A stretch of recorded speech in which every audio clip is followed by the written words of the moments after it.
She's sweet, she's salty, she's smart and craves chocolate every day. Here is your host, the Greek goddess of comedy, Ellen Karis. Hello, everybody, and welcome to Sweet and Salty with Ellen Karis. I am Ellen Karis, and I am very excited because not only do I have a guest, she is one of my favorite people on the planet. And here's the deal. The deal is that we're going to be talking today, but it's like we're at the diner, except we're doing it as a podcast. She's one of the most incredible women people I've ever met in my entire life, has been doing comedy for decades and decades, has one of the greatest comedy shows that she created called Funny Women of a Certain Age Comedy. She's been on the show before and talked about it, but we're going to have her talk about it a little bit more today because it's gone to another stratosphere. She's ran shows in Las Vegas. She's been on Comedy Central, Mom's Night Out. I can go on and on about her credits. But I will say that one of to me, just as impressive as her stand-up comedy career, and she's also done some acting, is the fact that I believe it's this week or perhaps today, she is celebrating 39 years of marriage, which just in society in general is a huge thing. Forget show business. So that is a huge accomplishment. And she's got a great husband. She's a great mom. She has a great son. Please give it up for my friend, Carole Montgomery. Wow. Okay. Can I leave now? Because no. Actually, we celebrated our 39 years on Saturday. It was April 8th. Oh my God. Congratulations. I mean, I 39, like. I know. Well, first of all, you look 39. So that's the other thing that's crazy.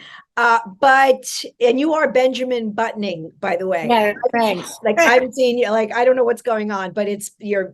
Well, I have the sunlight that just happens to be glowing on me. No, so I look like an angel. 39 years, like I say on stage, I could have killed 2 people and been out of jail by now. I can't. That's crazy. But by the way, Carole's husband, his name is Todd Montgomery. He is just, first of all, an incredible musician.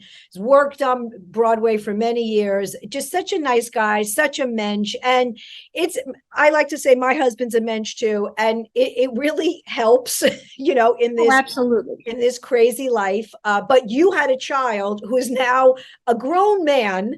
He's 31, Ellen. I can't. I know. I think I feel he's a grown man.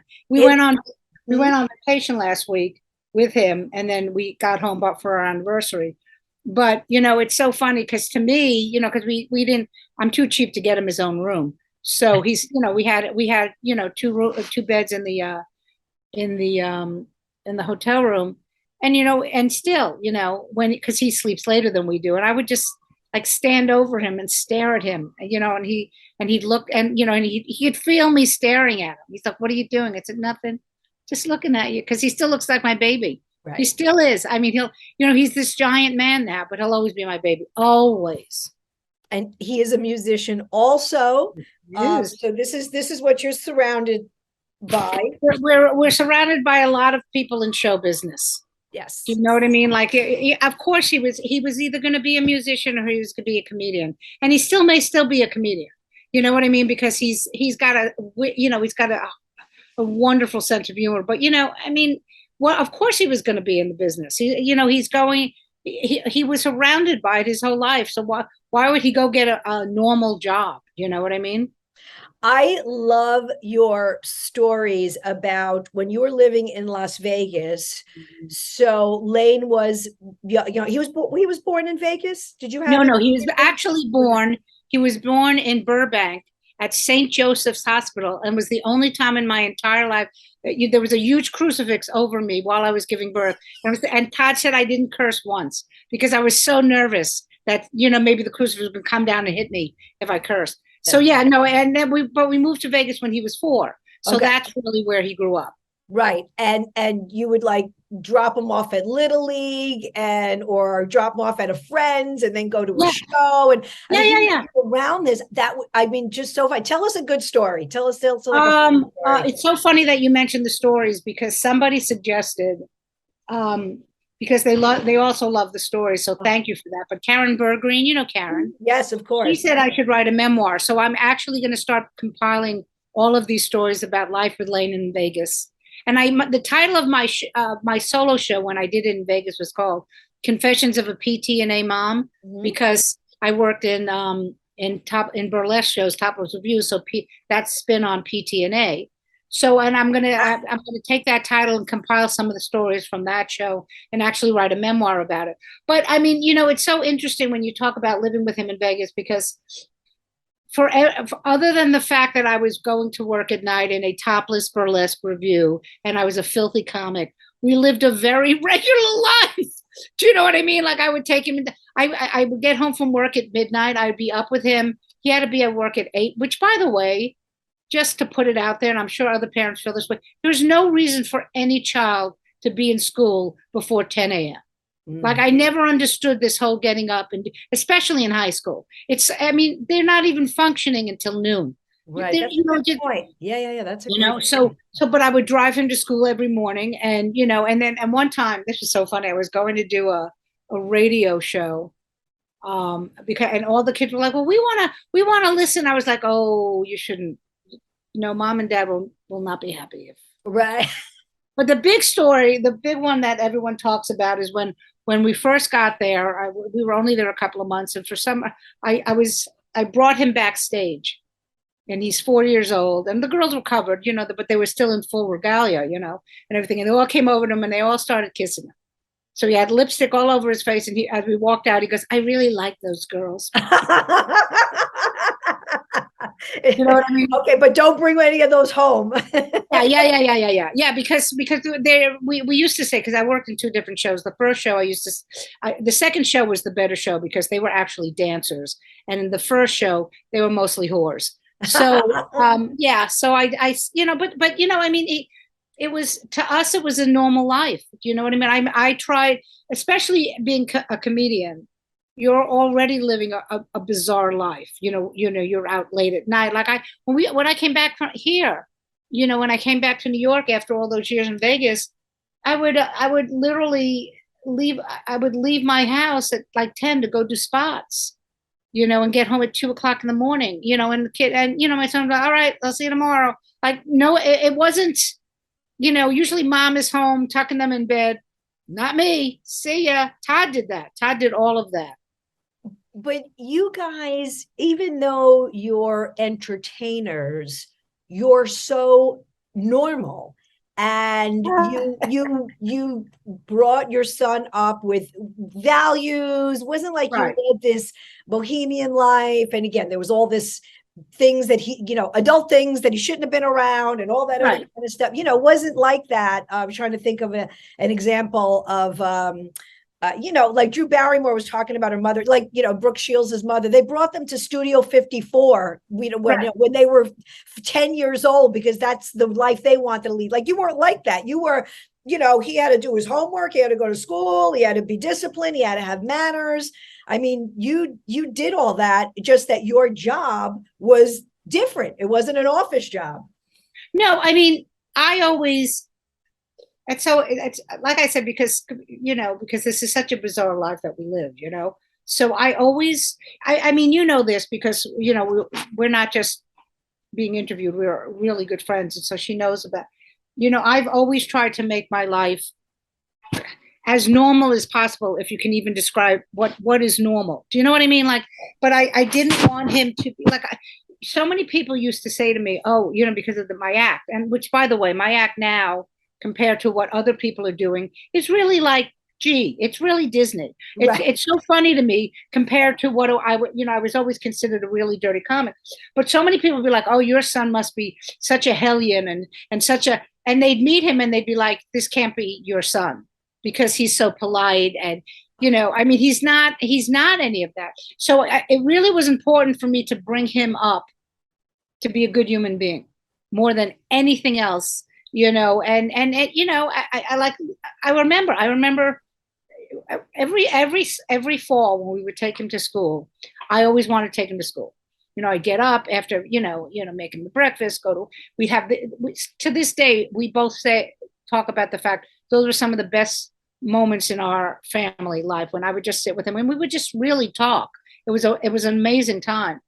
And then about April, I would wake up and I would hit Todd and I go, "You're taking him to school today," because I had had enough. I was just like, because I would first, you come home from a show, you have to wind down, right? So let's say I go to bed at 1 or 2, and then I'm up at 7 to take him to school at 8.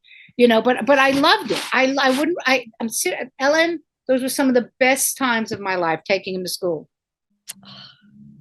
That's so awesome. That is so awesome.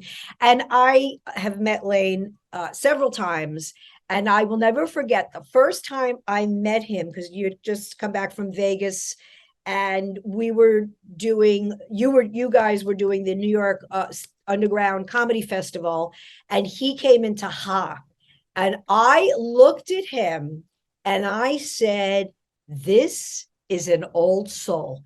Oh yeah, vibe was like immediate, and he's a delight, and it's great. And you have a great career, and you're still going on all cylinders, but at the end of the day, to really raise a good family, to me, is like the best.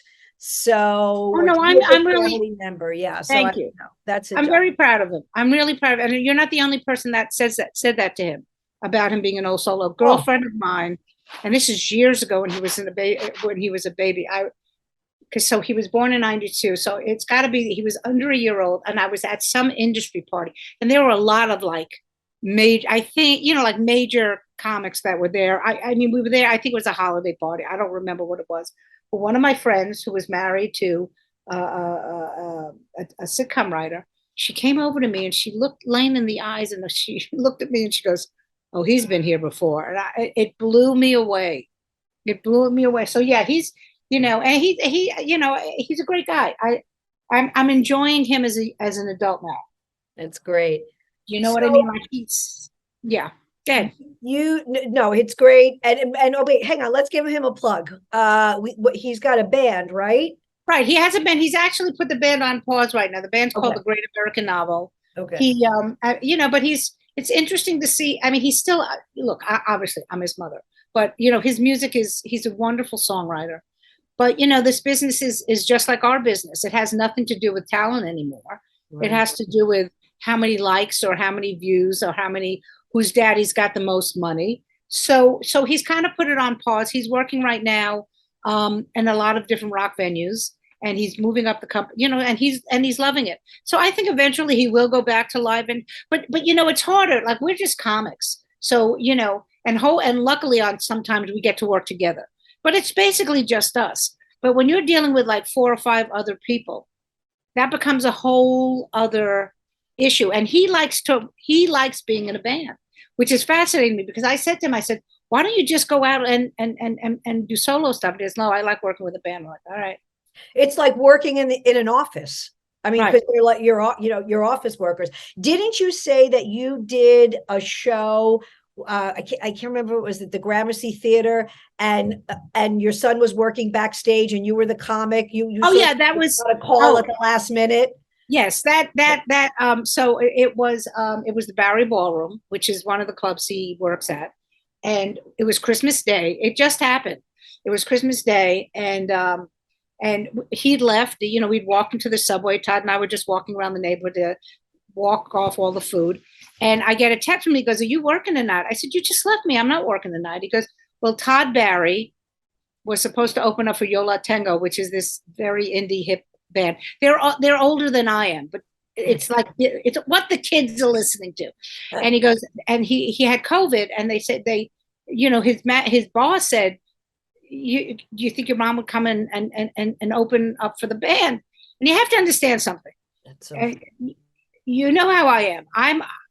I'm who I am. I'm not part of any cliques. And the people that open for Yo La Tengo are what I call the cool kids.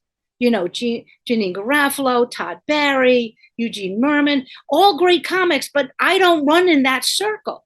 Do you know what I mean? Like, I'm not that type. And I kept saying to Elaine, I said, he goes, "Mom, no." She asked them, "They know who you are. Please come do it." I said, "Okay." And then I said, "Well, just, don't come." And he goes, are you kidding? Of course I'm coming. You're opening up for one of my favorite bands. And I'm like, oh. And I really didn't want to go, Ellen. I was like, I am going to eat a big, you know what I mean? I thought it was going to be so horrible. And so I go up there, I meet the guys and everything, and and it's packed. I mean, I am telling you, it's packed. And I'm like, oh, this is going to be, and Lane's there, and he's like, my mom's over. And I was like, this is going to be. So the guitarist, who is older than I am, a nice Jewish man, his name is Ira, he said, I'm going to, before I bring you on, I'm going to just mention and thank everybody that works at Bowery. Do you mind if I mention your son? I said, well, no, because he works there. Because he was one of the managers one of the nights, because they do 8 days of Hanukkah at the Bowery Bar. I said, okay. So he does this whole thing. He's thanking everybody. He goes, so I just want you guys to know Todd Barry was supposed to be here, but he got COVID. Now everyone starts booing. Boo! I was like, He goes, but, I was talking to the manager of the club, and she said, well, Lane's mom's a comedian. That's awesome. And that's how they brought me on. So, hey, ladies and gentlemen, here's Lane's mom. So you have to understand, that was like going full circle for me. Right. Because up until he was 15 or 16, I was always Lane's mom. I was never, especially in Vegas, I was not a comedian. I was Lane's mom. So that this band brought me on to Lane's mom. And it's funny because some comics are like, that's a terrible way to be brought on. I said, you don't understand. It actually is a wonderful way to be brought on. So I get on stage and they're all cheering. And I look at the audience and I go, so do you all know my son?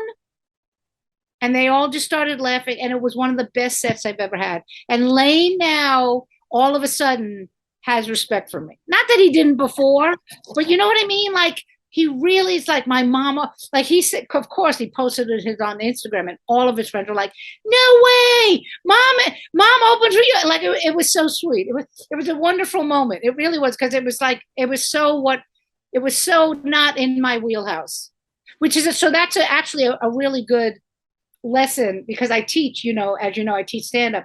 But it's a really good lesson, even for someone who's a veteran like me, that never judge the audience.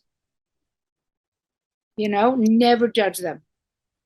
So, I mean, that story is so unusual.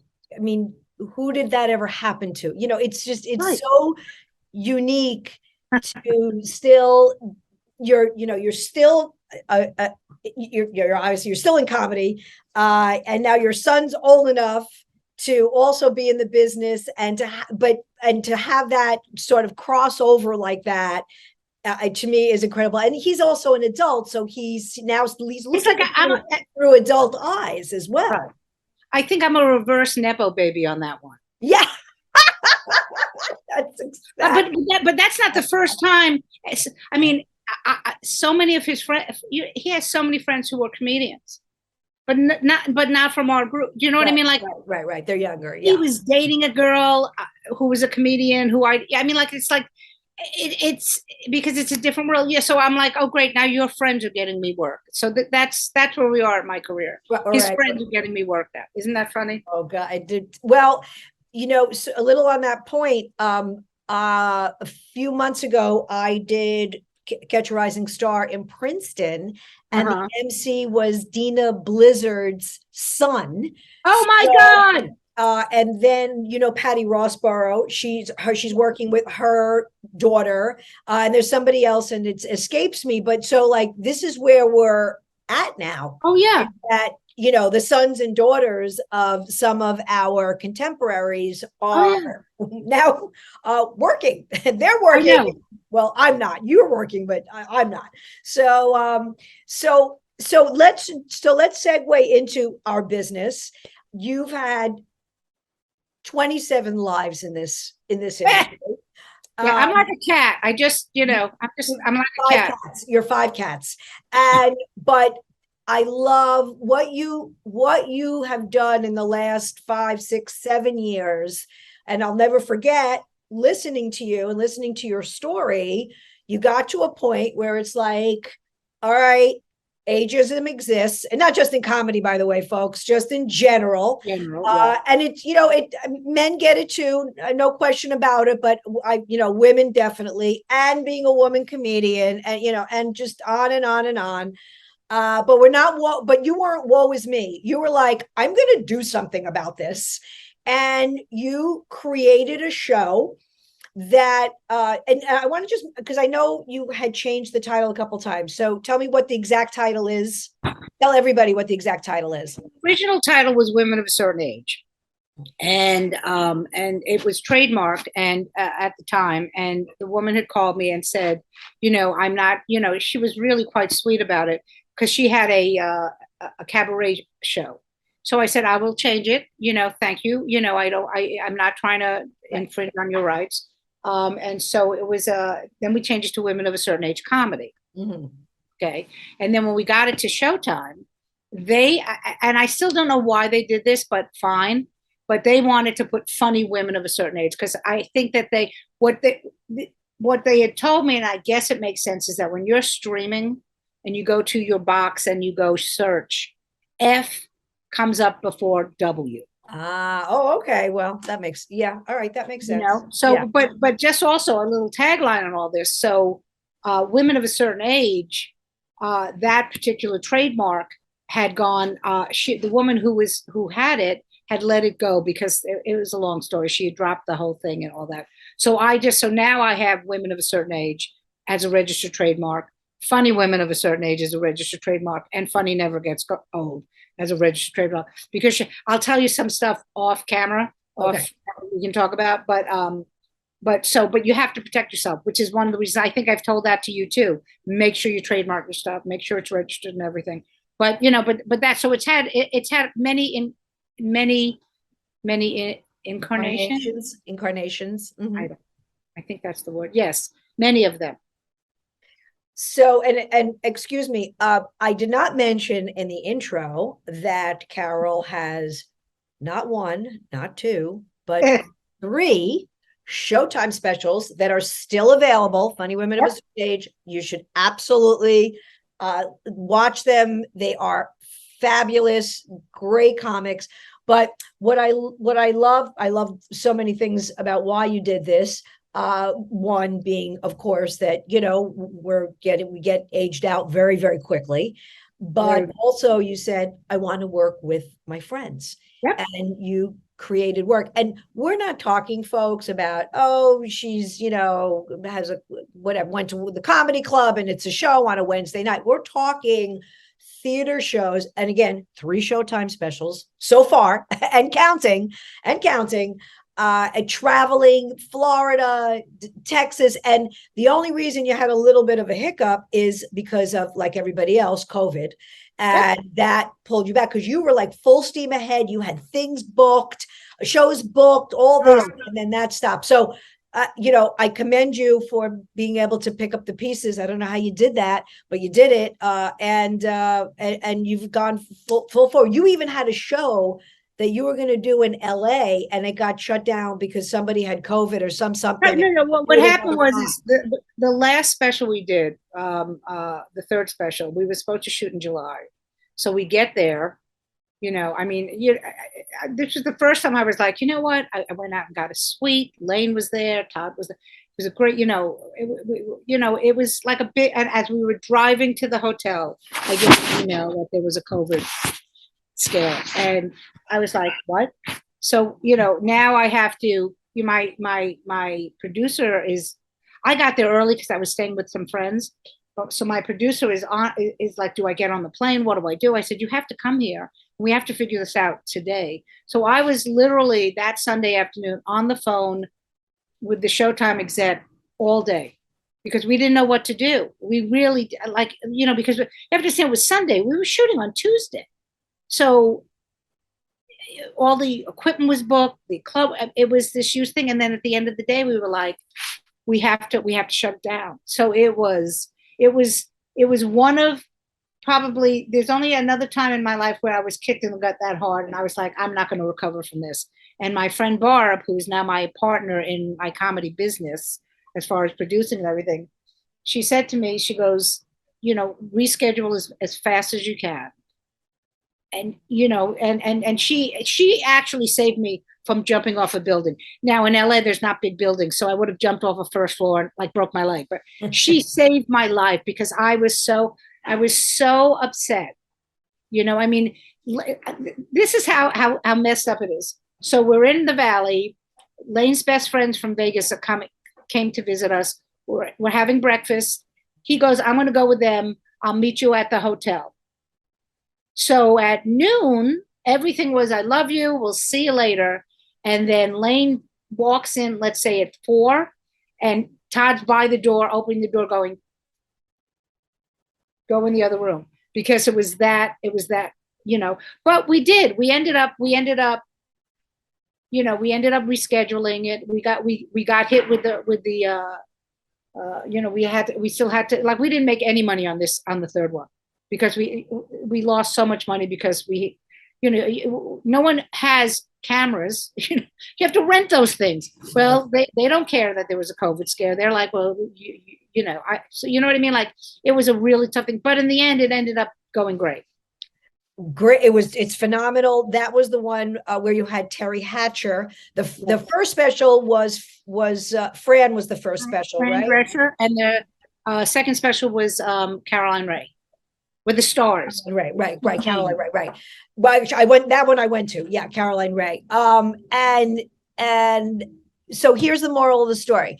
The moral of the story is don't screw with the girl from Brooklyn. That's the moral of the story. So I don't. My mother-in-law calls me the pit bull, and it's a great cut because I don't, and don't get me wrong, like I said, it was one of the hardest things that ever happened to me. I was just like, what the?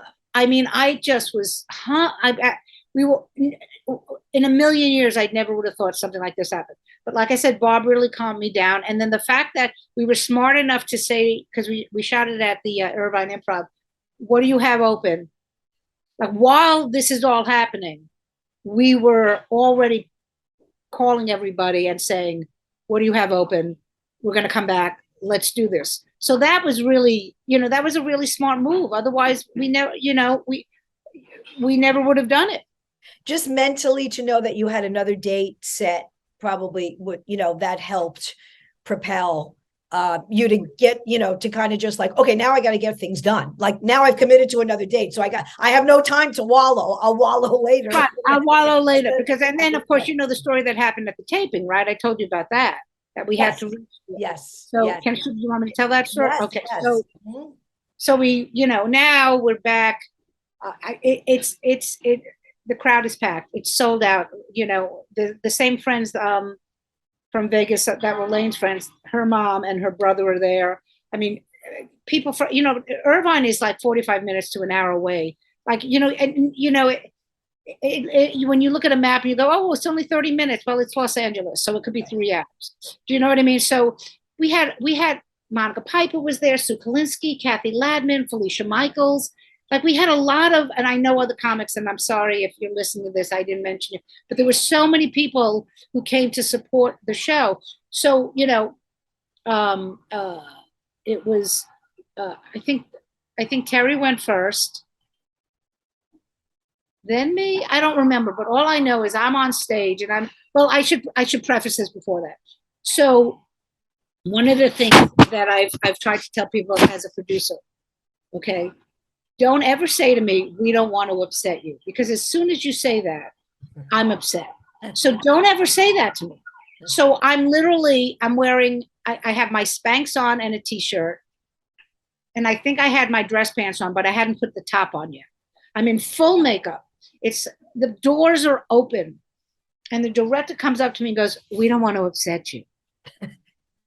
And I was like, what's the problem? And it had something to do with lights.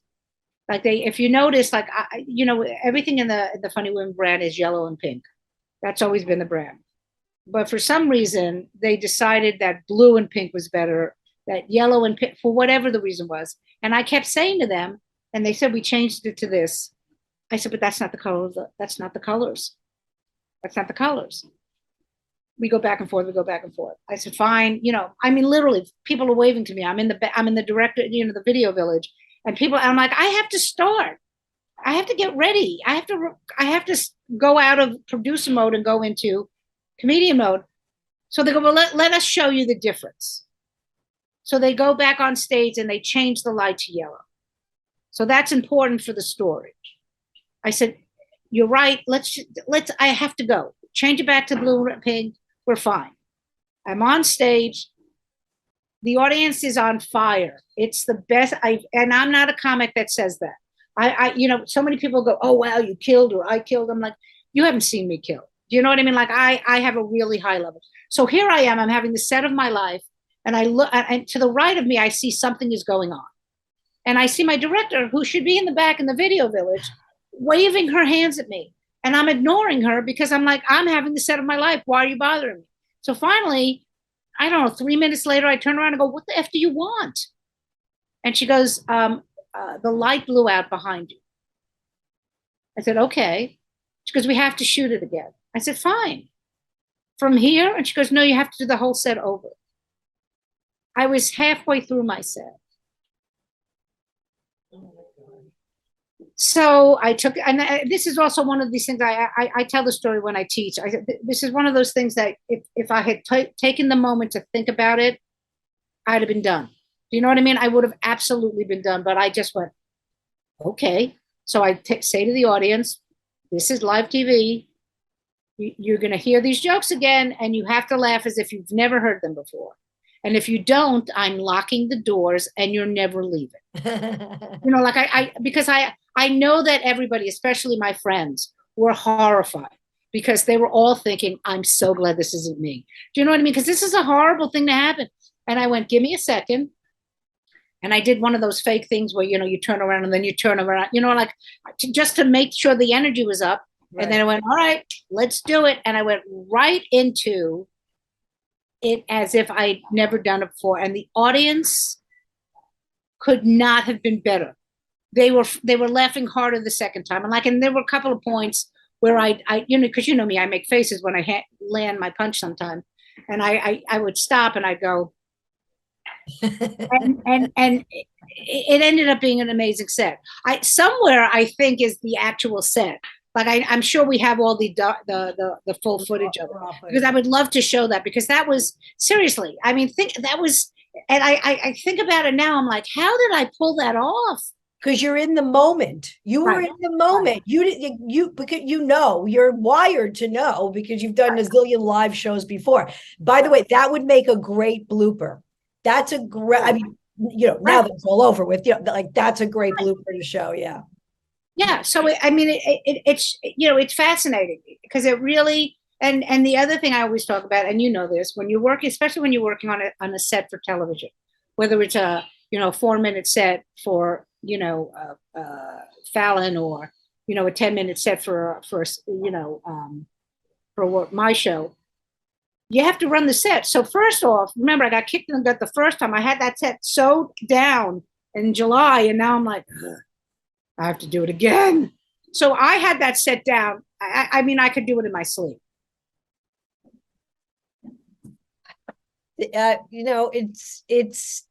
It's these are war stories. And when people, I'm sure you react this way, when you meet somebody and they go, oh, you're a comedian. And then they go, oh, I should be a comedian too, because I'm funny. And we all of us that have been doing this a long time, you want to be polite and go, you have no freaking idea what you're saying, whatever, but you almost get like a knot in your stomach because it shows that you have no clue as to what goes into this.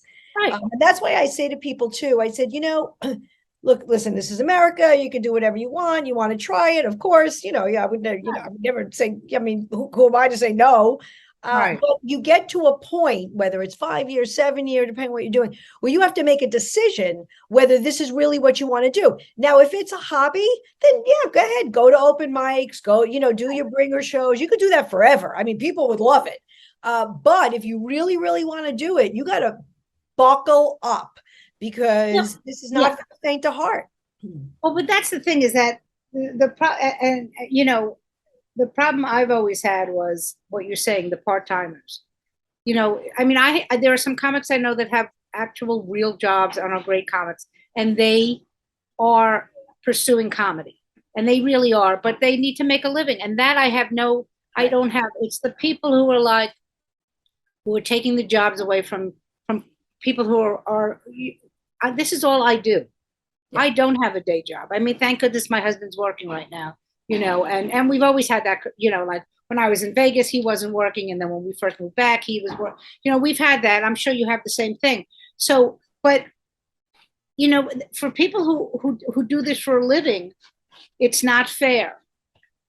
You know what I mean? I know exactly what you mean. And I've definitely been in circumstances where, you know, they took a primo spot just because they've been around such a long time, but it's not really what they do. And, you know, they're like, yeah, I got this call, whatever, you know, it like either be in it or like you said, you have to work. I get it. Of course we get it, but you know, you want that commitment, especially when you're, you know, you're featuring and you're headlining and, you know, spots that I would do. So it's been tough. So tell us, you have so many things going on. I can't even keep track. So you're teaching. I want to hear about, you're a great teacher. You're a great, I'm not because you're my friend and the advice that you've given me, but you're a natural born teacher and you have so much experience and you've seen, and I say this very complimentary, and Carole started this right out of high school. You've seen the business change. Oh yeah. In so many ways. So I came in when YouTube wasn't a thing. I mean, website, you know, everybody had a website, but you know, it wasn't. There's no internet. There was no social media like that. You had to have by the time I got there, like you had to have a website. That suddenly was a big thing. But and then we would send tapes and all this other stuff. So I have seen the transformation of now, and you said it before in the beginning about people getting hired because they're on TikTok and how many likes they have. So which is like a whole different, thing that we're not used to. And listen, some of these people are generally funny. I worked with somebody back in December. I wasn't quite sure. He wound up being funny, but he was also a comic that happened to explode on TikTok. And then I've heard war stories where it's like after 30 seconds, like there's no stand-up. It's more of these TikTok skits. Anyway, a whole different thing. There's a lot of comics. There's a lot of content out there. There's a lot of people that identify as comics that they're not comics. So there's a whole now real reality show. One of the Real Housewives of New Jersey keeps saying she's a comedian. I'm good. As a matter of fact, she's Turkish, so that already pisses me off as a Greek. But like, I'm about to punch her in the face. Like, stop saying you're comedian. Like, you say you're funny, but don't stop saying you're a comedian. What's his name did it?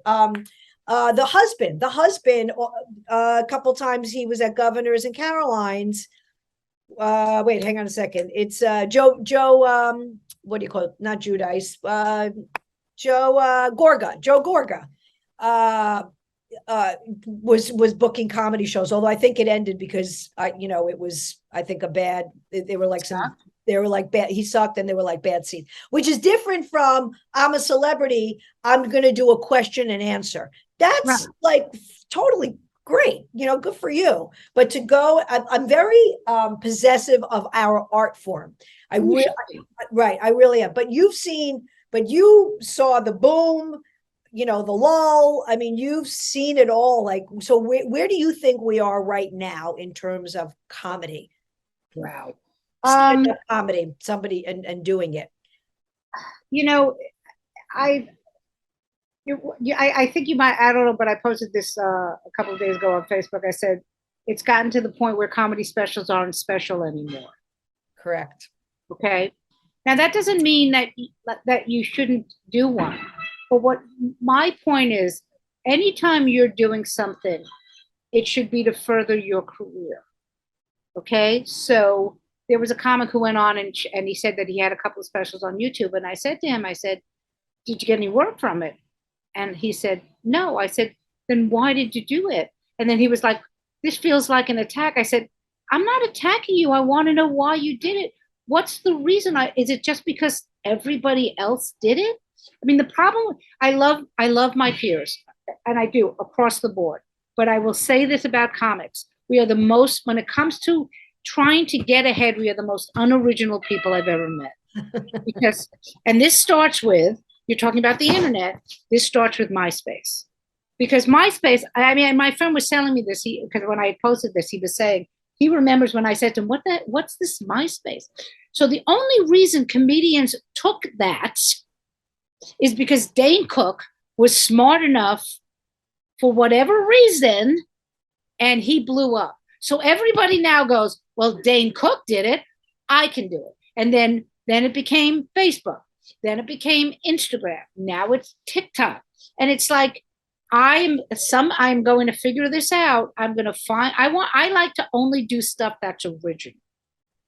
Do you know what I mean? Like even now with, I have 3 Showtime specials, but even I feel cheap now because everyone has them. So I just feel like, well, there's got to be something that makes it different. I prefer different. So when I see young comics, a lot of the younger comics are doing the crowd work videos with that's the big thing. Oh, yeah. But what does it do? So you have 1 million views.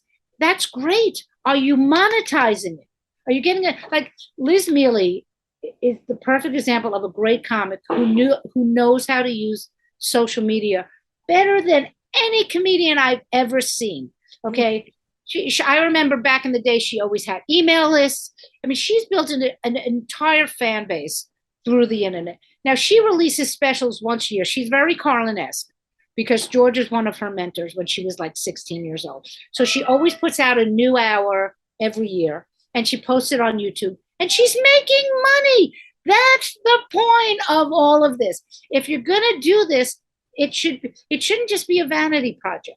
Do you know what I mean? Like everyone says to me, well, don't you want your own special? I said, why? So I have to write a new hour? I'm not going to do old material. I'd have to do a new hour. And so many people don't even do that. The problem is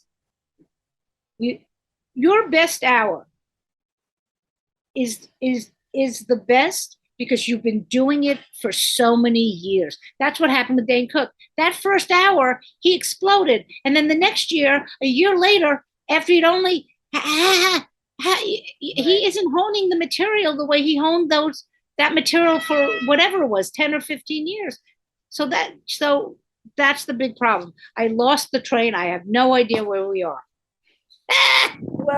Well, how comedy has changed so much and where we are now. I love what you just said before about the crowd work. I've seen a lot of that. Again, I don't begrudge anybody. You could do whatever you want. I know for me personally, I have a love-hate relationship with social media. On one hand, it connects me with people, see what you're doing, people that I admire, friends, so you still feel connected even though you haven't seen each other. I get to put my shows out, and I keep my social media to. Can you tell we're in New York City? Horns, sirens. Oh no! By the way, there's a huge construction site right outside my window. So right. You live in a construction city. You live in the construction part of the city. So I use it for posting my shows. If I have a funny thought. Yes. Perhaps, something, whatever, usually self-deprecating. I try to kind of stick to that. So, my love for chocolate and sweets. So I put that out there, working out. I mean, I have like a little list of things. And that's it. That's kind of what I keep. I'll do a little video once in a while. Sometimes I'll walk around if I see something or whatever, if I have a thought, but I can't do it as a constant. And to tell you the truth, it bothers me that I am always reaching for my phone. It's a nervous tick. I mean, I don't read books like I did. I don't have the attention span that I did. I mean, right. I used to sit and study at the library for hours, and it just and this is developed over time and not just, lots of people. So I have a love-hate thing. I think, it serves a purpose, but in the same token, it's ruined us as a society, even from a social perspective. So, absolutely. So in terms of comedy, though, even from the very beginning, when I didn't have a lot of content, I was always very wary of putting a lot of content on there. Right. Comedy content. I mean, now you can do other things. Right. If they're funny, it's fine. But in terms of like my set, my show, my jokes and stuff. So, but I hear you, and I see it, and I just feel my thing is I just feel there's just is a lot of people and definitely not enough space. And just for people to understand too, people like Carole and I don't really do a lot of, or at least me, I don't do a lot of clubs. I do a lot of private stuff, which I like. Some female comedians hate doing bridal showers, although they'll do them. You know, I actually like them. I like doing private. I like doing that stuff, and I think that that's more my wheelhouse. Right. But even still, even that's hugely competitive, hugely. So it's yeah. I mean, going on. I do the same thing. I promote my shows. Occasionally, if I'll try a joke out, I'll try it out on that. But like we've had this discussion before many times. You have to take everything with a great. Like I run into civilians, as I like to call them, who follow me and everything. And when they see me, they're like, "Oh my God, everything's it's so great your career." And I'm like, "It's all an illusion." Right. It's all an illusion because nobody's going to go, I bombed last night, or there was 4 people in the audience and they didn't speak English. You know, nobody's doing that. You know, everything is sold out and I crushed and I killed. And it's like, okay, well, this is the life that we're living. It's like, so I try whenever I post about the shows that we've done, and you're included in these, I'll always like, everyone did such a great job. I was so proud of them. It's never that, oh, we crushed and we killed. Because it's like, who cares? Nobody cares. It's like when people go, what are your credits? You can tell them I just took a poop because nobody cares what you're saying. Right. Nobody cares. You know, it really, you know, they don't. Nothing is going to change them. Even so when it comes to fame. So did you see Jerry Seinfeld documentary Comedian? Do you remember that? Yeah, okay. Sure. Yeah, I watched it several times. Yeah. Yes. He's at Governor's. I actually took Lane to see it when he was like 8 because I wanted him to understand what mom does. So he's at Governor's. Mario Joyner was his opening act. I think Colin Quinn Colin and Mario were in the green room, and he got on stage and he had a tough set. Okay, and he walked off the stage, came into the room, goes, How effing famous do you have to be? Because the fact of the matter is, in comedy, more than anything else, you can walk out on the stage and you can be Jerry Seinfeld. But after 5 minutes, if you're just coasting on the fact of who you are, they're going to kill you. And that's so a lot of people will learn that, you know, and you know, I remember talking to somebody, and it was a podcast. Somebody was doing a podcast. I said, wow, that's a really good idea. And this is what the person said. Oh, it's just so hard. I'm like, well, what are you in this business for? If you want something to be easy, you know, go do something else, because this is not an easy business. Like the fact that I started in 79. So I have been doing this over 40 years because I can't add. So I know it's like 40. but I've been doing this a long time, and it's obviously what I was supposed to do. But you know, and when I started, there was no internet, and there was nothing. I mean, I always tell the story that when I became, first of all, Paul Reiser was the MC. He was the MC. That's how long ago this was.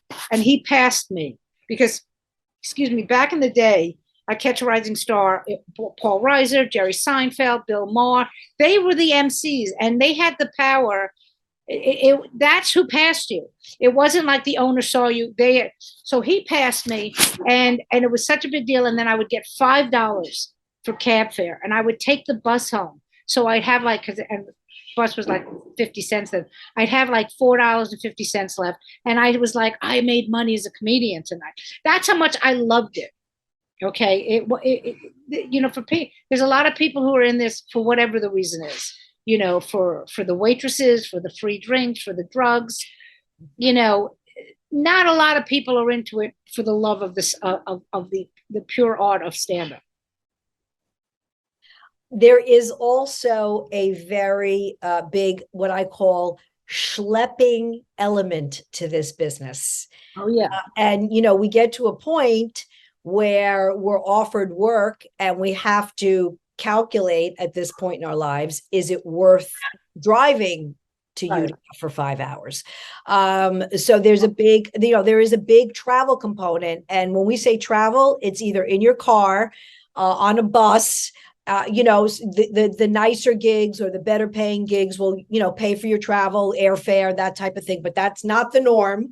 And it's, there's a lot of that. There's a lot of that that goes into it that people don't understand, and all those arrangements that have to be made. Oh yeah, Mark Schiff, who is Jerry Seinfeld's opening act, by the way. Mark Schiff said, "You don't pay me to perform; you pay me to travel." Yeah, and it really is because I love that expression. It is, like, so when we went on vacation last week, me, Todd and Lane. So, I rent a car. I don't have a car, so I rent the car, and like I was very anxious at the beginning. And Todd's like, "You have nowhere to be," and I said, "But you have to understand, after 40 years of traveling and to have to get to the gig, and then literally once I got into the car and went, oh." We're just driving and we're going to end up. It really, but that relief of not having to do that, right. Because what I do now, most of the time, I think the next few weeks. Sorry about that. It's okay. We have a couple. Usually, I have them give us a hotel room for the night before and the night of. But for some reason, we were not able to do that on these. But most of the time now, I'm like, I'm coming in the night before. I'm driving to these gigs, so it's not as chaotic, but like we're doing a gig in the fall on the West Coast. And I said, you have to give us 2 nights because we're flying in the night before. There's no way in this day and age, I'm going to risk. I mean, that we've all been there like, oh my God, I'm going to miss my gig. I'm going to miss my gig. Christopher Titus, who's a major comic, was talking about how he flew to a gig and they lost his luggage. Yeah, I did I've done a bunch of gigs in the Midwest in the last couple of years, and I've asked if I can come in the night, if they cover me the night before. I said, and a flight to Cleveland is 1 hour and 10 minutes. In theory, it should be fine, but in reality, travel's like gotten worse. That's just like a whole other hour. Another topic, exactly. I wanted to just mention too, I'd love in your memoir to give us some stories about stand-up when you started, like the Paul Reiser, like the Catch a Rising Stars. Like, I really wish I was in it in that era, because I don't know, there's just something about it that just felt very authentic. Like, I get a spot at the comic strip, once a month. And I really love going there, even though I pass it all the time. It's practically in my neighborhood, because I feel like I'm going back in time when I go there. There's something about that place that I love.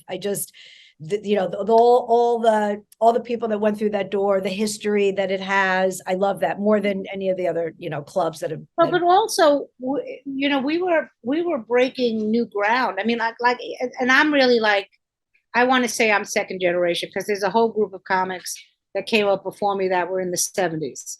The Belzers and those people. But because I started, like I said, in 79. But all we wanted to do was be a comic. We just wanted to go on stage and make people laugh. And then then the Jersey gig started, the one-nighters in the crappy places with the sawdust on the road. We were like, on the floor, on the floor. And all we wanted to do, and like the fact that we would get like $50 and we'd get food, it was like, oh, this is so good. Like, there was no map to what you wanted to do. I know that this is really interesting, that I remember thinking about, like, I would love, because I'm a sitcom baby, I love sitcoms and I watched them my whole life. So I always wanted to eventually go to sitcoms. And I remember, and this was years ago, saying to myself, what would be a great idea for a sitcom if they did a sitcom in a bar? Great minds think alike, but you know what I mean? So it was a different time. We were forging nobody knew what the hell they were doing. Nobody was headline. There were no comedy clubs. There were just the Showcase Club. I think there was maybe a club maybe there was a club in Chicago, and then maybe there was the Holy City Zoo in San Francisco, but that was it. And then the clubs in LA, and then in New York, there was none of this. Well, the Catskills, there was the whole Borscht Belt, or the whole right. Yeah. So it's it was a really, really wonderful time to be a comedian. And I think now, and I say this to the kids in my class, I'm like, you really have to decide if you want to do this, because this isn't easy.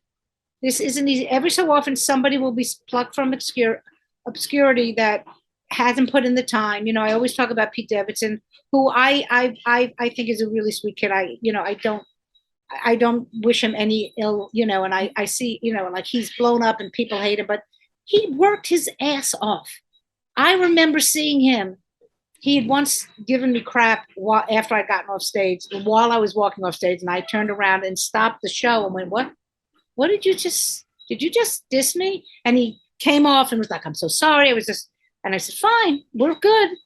And I've always had a warm spot for him. And then about a year after that, we were both working there. The club isn't there anymore. It was a club in Long Island City.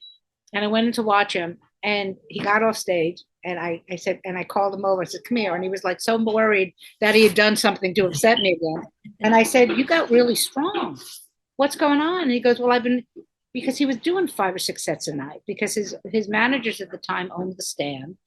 That's so in his case, when people go, oh, he didn't do the usual 10 years, he worked. He did the work. So if anyone's listening who wants to be a comic, if you think there's some shortcut, there isn't. It's the only business where you cannot pay yourself. You can't pay somebody, because in the end, when you get on stage and the blenders start going and the waitress drops something and some guy is heckling you, there was that young girl, Ariel, I forgot her last name, Ariel Elias. I loved what she did.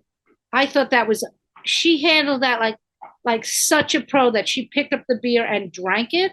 Are you kidding me? How great is that? And then everyone was like, that was staged. Oh yeah. And I was like, you know what? She put in the time, and she deserves all the success she gets. And and so that's my rant for the day. Yeah. So tell us about what's happening with Funny Women, and any other shows that you're producing, and whatever else you're involved in. Well, I'm starting to do some acting, for myself, so I'm hoping some of that will, I'm reaching the age now where I'm that character, which is great.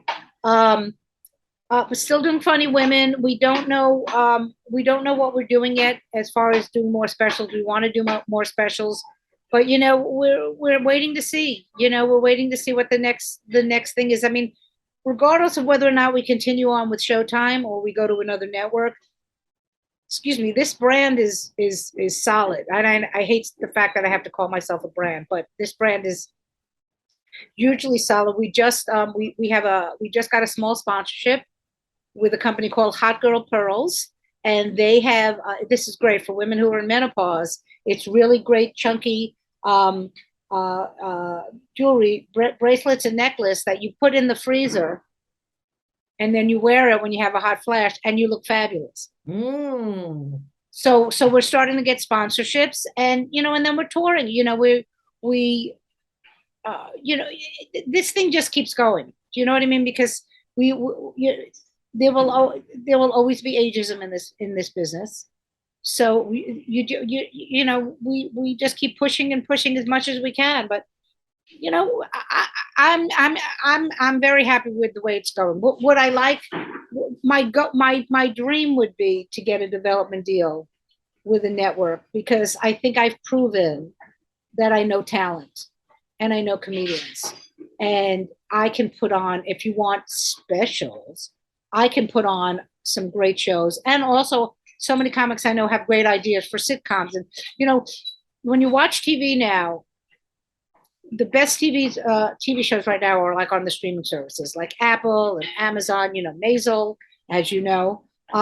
They're great shows because they're taking chances. The golden age of comedy, where they'd be like, oh, Carole Montgomery, we love your, the fact that, we used to always joke that we should do a sitcom about me, like the new Partridge Family. because my husband, my son, my mother-in-law is a Broadway pianist. but they don't base shows around comics anymore. Right. So that's really my goal, is to get a development deal where it's like, I have the talent and comics trust me. I there was a comic, I forgot who it was, but I just remember that I was supposed to produce a special, and something happened. It was years ago, and I ended up not doing it. They went with somebody else, and then he called me the night after the special. He said, I should have went with you. I said, why? He goes, because you would have protected me. Because as a comic, I know, because this happened when I produced Shank's special. So second special, we're doing 2 tapings.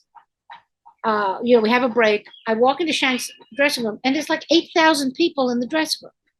And the stage manager is trying to call places, and nobody's listening to him. So I went, all right, everybody get the F out of here. And they all got mad at me, like, who the hell are you? And I went, yeah, I'm one of the EPs, so go F yourself.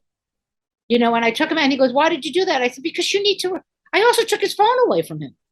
And he said, what? And he was so mad at me that I took it. I said, if you don't concentrate and focus. Right. It's not going to happen. Yeah. It's not going to happen. So I know you've gone down to Florida, you've gone down to Texas. You're working with some my favorite. You're all my favorites. Leanne Lord, Vanessa Hollinshead, Julia Scotti. So you guys have like a real great rhythm, and it's a real good cross section of, all your humor. Everybody's humor is different. I can't stand the woman, it's the same thing. It's like, stop. Yep. Like, stop saying that. It's so ridiculous and antiquated, and it pisses me off. Yeah. I mean, the reason I'm using the names you have is because to most of the time, to sell into a big theater, they want the people from the show. Yeah. You know what I mean? But You've done some of the smaller theaters with me and kicked ass. We went, let me just tell everybody, we went in October to Pennsylvania, you and I and Sandy Ellers. And first of all, I don't know where I had more fun, in the car going and coming home, or on stage. I think it was more the car ride. It was just great. It was, I always say those are the jobs. It's not a job. It's just, you go, oh wow, I just got paid for this. So yeah. And I've done the Crane Theater, which I really love that space a lot. That's where you should do your solo show. Yeah. Well, we'll talk about that when we stop recording. But so are you still residency there? We're still doing the residency there. I think we have a few more shows. I think we're done in August, and then I don't know if I'm going to continue it and I love them. I mean, if it wasn't for the Crane, none of this would have happened. Right. But it's exhausted. I mean, I had taken over the booking of when we left the company that the company that did the first tour. We had left them when we parted ways after the contract was over. And then I started doing it, and I was like, oh my God, I can't do this. So we do have somebody else now booking the theaters, but it's just so much work. And I next Wednesday, I'll be 65 years old. And I just, I just can't do. I really can't. I mean, like, I know that everybody thinks like I am the Energizer Bunny, and thank you. Yes, that is a true statement. Yes. But I can tell you, like, even like I was thinking of maybe possibly trying to go overseas one more time to do a show for the troops, but that's brutal. It was brutal when I was in my 50s. I can't imagine having to do that at 65 years old. And not that.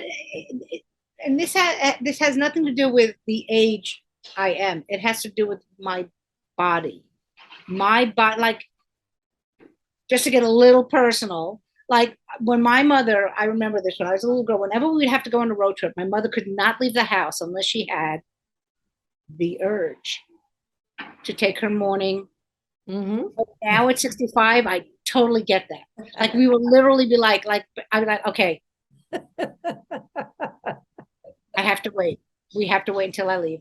And that's because sitting in a car for 4 or 5 hours messes up your insides. Like Leanne has that great joke. She goes, when you get older, certain parts of your body, she goes, my taste buds are still tasty, My colon, not so much. You know what I mean? Like, so there's just, I have too much in my head to begin with. And now, like I said, I've decided to write the memoir. I'm working on a pilot. You know, people are like, oh, you should do this and you should do that. I still want to work on a solo show. Where I'm not, you know your body better than anybody knows your body, but to me, I think it's just like if you didn't have any of that and this was it, you would do it. You know, it just, there's only enough hours in the day.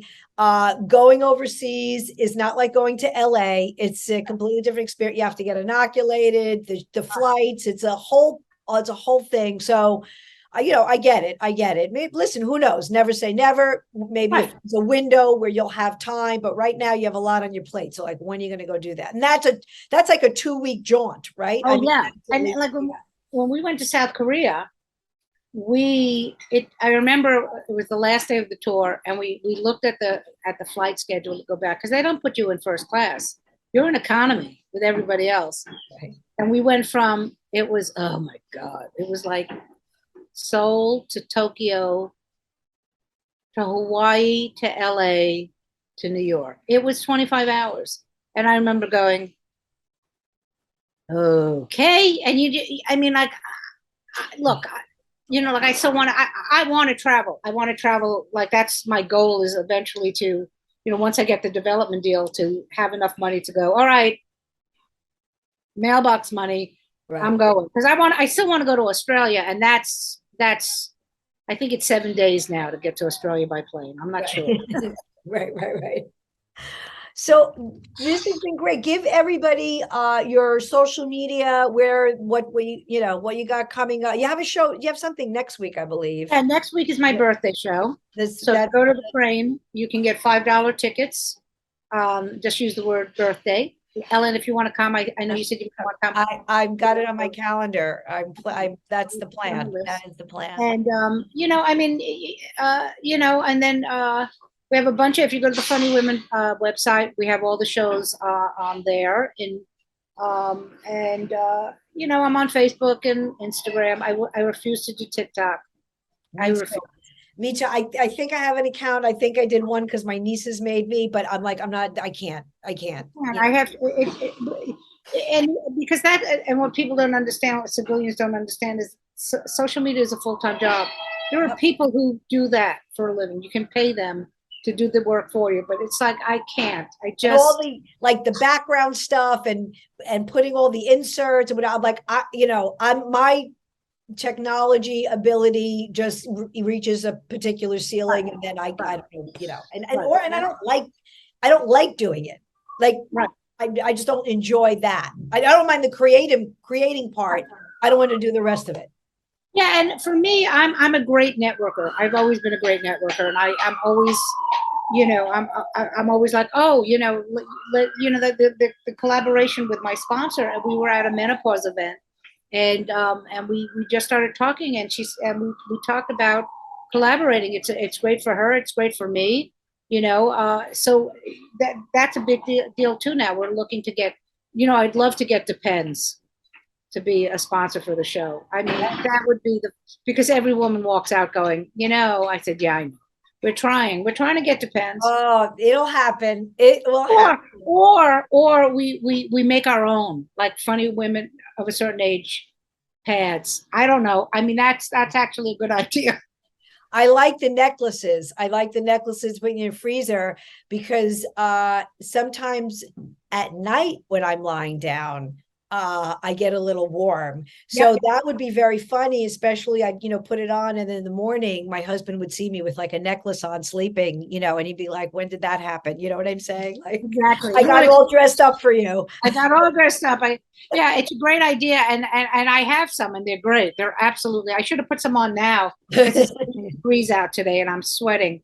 And yeah, anyway, this was so much fun. Oh my God, thank you so much, Carole Montgomery. She's the best. Follow her Instagram, Facebook. Go see one of the shows. If you are a budding comic, I highly recommend you take her class. Are you doing it at QED? Is that doing it at QED? And then I also, if anyone is interested in a solo show, and privates. You do privates. Yeah. You can reach out to me through my websites or through my social media, and because solo shows, people as we've discussed before, solo shows is not 1 hour of just doing comedy. There's arcs, and there's it's a whole different ball game. It's am I learning that? Oh my gosh. All right. I am Ellen Karis. You go to my website, ellenkaris.com. Everything is there. All the previous podcasts that we did for the last 9 seasons. Carole on a few of them as well. So thank you, everybody. Until next time. Bye.